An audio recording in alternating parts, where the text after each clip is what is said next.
श्री कृष्ण द्वारा अर्जुन को दिए हुए गीता के उपदेश के कुछ सुंदर तथ्य। श्री कृष्ण कहते हैं कि क्षत्रिय श्रेणी के साधक के लिए युद्ध के अतिरिक्त कोई कल्याणकारी रास्ता है ही नहीं।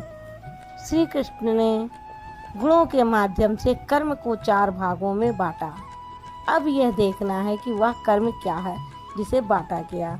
गुण परिवर्तनशील है। साधना की उचित प्रक्रिया द्वारा तामसी से राजसी और राजसी से सात्विक गुणों में प्रवेश मिलता जाता है। अनंतः ब्राह्मण स्वभाव बन जाता है। उस समय ब्रह्मा में प्रवेश दिला देने वाली सारी योग्यताएं उस साधक में रहती हैं। वर्ण संबंधी प्रश्न यहाँ से आरंभ होकर 18वें अध्याय में जाकर पूर्ण होता है।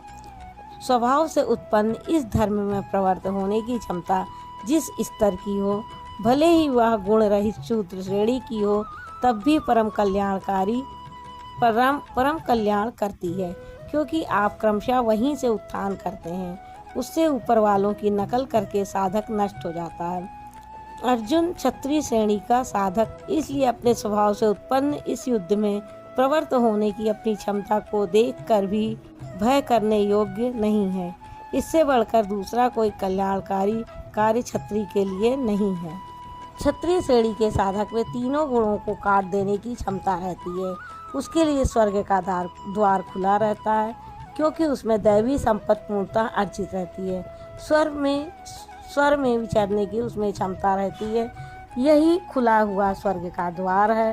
क्षेत्रज्ञ के इस युद्ध को भाग्यवान क्षत्रिय ही पाते हैं, क्योंकि उनमें ही इस संघर्ष की क्षमता है। दुनिया में लड़ाइयाँ होती हैं, विश्व सिमट कर लड़ता है, प्रत्येक जाति लड़ती है, किंतु शाश्वत विजय जीतने वाले को भी नहीं मिलती। ये तो बदले हैं, जो जिसको जितना दबाता है कालांतर में उसे भी उतना ही दबना पड़ता है। यह कैसी विजय है जिसमें इंद्रियों को सुखाने वाला शोक बना ही रहता है, अंत में शरीर भी नष्ट हो जाता है। वास्तविक संघर्ष तो क्षेत्र और क्षेत्रज्ञ का है, जिसमें एक बार विजय हो जाने पर प्रकृति का सदा के लिए निरोध और परम पुरुष परमात्मा की प्राप्ति हो जाती है। यह ऐसी विजय है जिसके पीछे हार नहीं है। बहुत से साधक अपने धर्म पर विचार करते हैं, सोचते हैं कि लोग हमें क्या कहेंगे। ऐसा भाव भी साधना में सहायक होता है। इससे साधना में लगे रहने की प्रेरणा मिलती है। कुछ दूरी तक यह भाव भी साथ देता है। मानी पुरुषों के लिए अपकीर्ति मरण से भी बढ़कर होती है। जिन महारथियों की निगाह में अर्जुन बहुत माननीय होकर अब तुच्छता को प्राप्त होगा, वे महारथी लोग उसे भय के कारण युद्ध से उपराम हुआ मानेंगे। इस पथ पर महान परिश्रम से आगे बढ़ने वाले साधक महारथी हैं।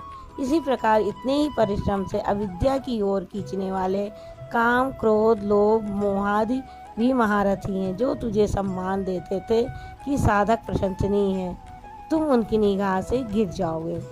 बैरी लोग तेरी परिक्रमा की निंदा करते हुए बहुत से ना कहने योग्य वचनों को कहेंगे।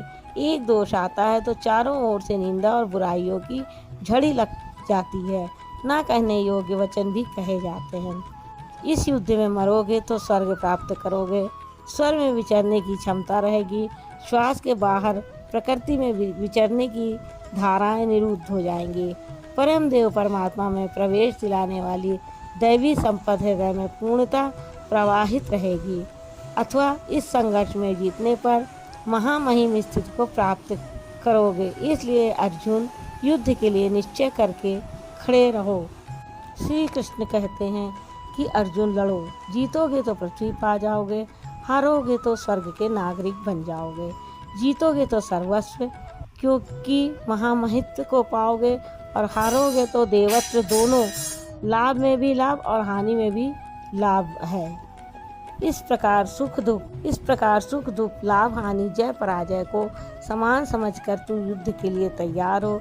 युद्ध करने से तू पाप को प्राप्त नहीं होगा, अर्थात सुख में सर्वस्व और दुख में भी देवत्व है। लाभ में महिम की स्थिति अर्थात सर्वस्व और हानि में देवत्व है।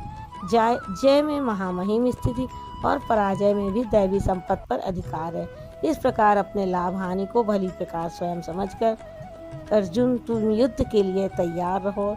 लड़ने में ही दोनों वस्तुएं हैं, लड़ोगे तो पाप अर्थात आवागमन को प्राप्त नहीं होगे, अतः तुम युद्ध के लिए तैयार हो जाओ। यह बुद्धि ज्ञान योग में प्रायः लोगों में भ्रांति है कि ज्ञान मार्ग में कर्म नहीं करना पड़ता है। वे कहते हैं कि ज्ञान मार्ग से कर्म नहीं है, मैं तो शूद्र हूँ, चैतन्य हूँ, अहम ब्रह्मास्मि, गुण ही गुण में बरतते हैं, ऐसा मानकर हाथ पर हाथ रखकर बैठ जाते हैं। योगेश्वर श्री कृष्ण के अनुसार यह ज्ञान योग नहीं है। ज्ञान योग में भी वही कर्म करना है जो निष्काम कर्म योग में किया जाता है। दोनों में केवल बुद्धि का दृष्टिकोण का अंतर है। ज्ञान मार्गी अपनी स्थिति समझकर अपने पर निर्भर होकर कर्म करता है, जबकि निष्काम कर्मयोगी इष्ट के आश्रित होकर कर्म करता है। करना दोनों मार्गों में है और वह कर्म भी एक ही है जिसे दोनों मार्गों में किया जाता है, केवल कर्म करने के दृष्टिकोण दो हैं। अतः अर्जुन, इसी बुद्धि को अब तू निष्काम कर्मयोग के विषय में सुनो, और जिससे युक्त हुआ तुम कर्मों के बंधन का अच्छी तरह नाश कर पाओगे। राधे राधे।